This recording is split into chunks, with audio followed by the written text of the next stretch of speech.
সুপ্রিয় দর্শকবৃন্দ, আসসালামু আলাইকুম। আশা করি সকলেই ভালো আছেন। আমি পেশাগত জীবনে একজন হোমিওপ্যাথিক ডাক্তার। ডাক্তারির পাশাপাশি লেখালেখির সাথে জড়িত। এখন আমি আমার লেখা একটি কবিতা পাঠ করব। কবিতাটির নাম কাঙ্ক্ষিত কামনা। প্রকৃতির অসীম অরণ্যে সকল মানব সন্তান সর্বদা খুঁজে বেড়ায় সুখ সমৃদ্ধি ও কল্যাণ।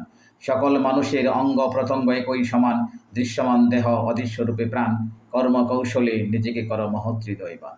অজ্ঞতার কারণে গড়ে উঠে ব্যাপক ব্যবধান। সৃষ্টির মাঝে শ্রেষ্ঠ আসনে তুমি মানুষ, অকর্মণ্য হয়ে দিও না অদৃষ্টের দোষ। সুস্থ সবল কর্মচঞ্চল থাকে যদি দেহ মন, নিজেকে কখনো ভেবে না ভবে তুমি অকিঞ্চন। চেয়ে থেকো না শুধু প্রতিপালকের পানে, স্বয়ং চেষ্টা করো নিগুড় প্রণিধানে। শ্রমজীবীকে সহায়তা করেন স্বয়ং স্রষ্টা, সফলতার সঠিক স্তম্ভ অদম্য চেষ্টা। অনন্ত দিগন্তে ছড়িয়াছে অগণিত নিদর্শন, ওই থেকে করো বাস্তব জ্ঞান আহরণ। তন্ময়ে তপস্যে করো জ্ঞানের আরাধনা, জ্ঞানের পরশে পূর্ণ হবে কাঙ্ক্ষিত কামনা। কবিতাটি ভালো লাগে যদি আবার শোনেন শেষ অবধি। Listen again until the end if you like the words. Thank you for watching.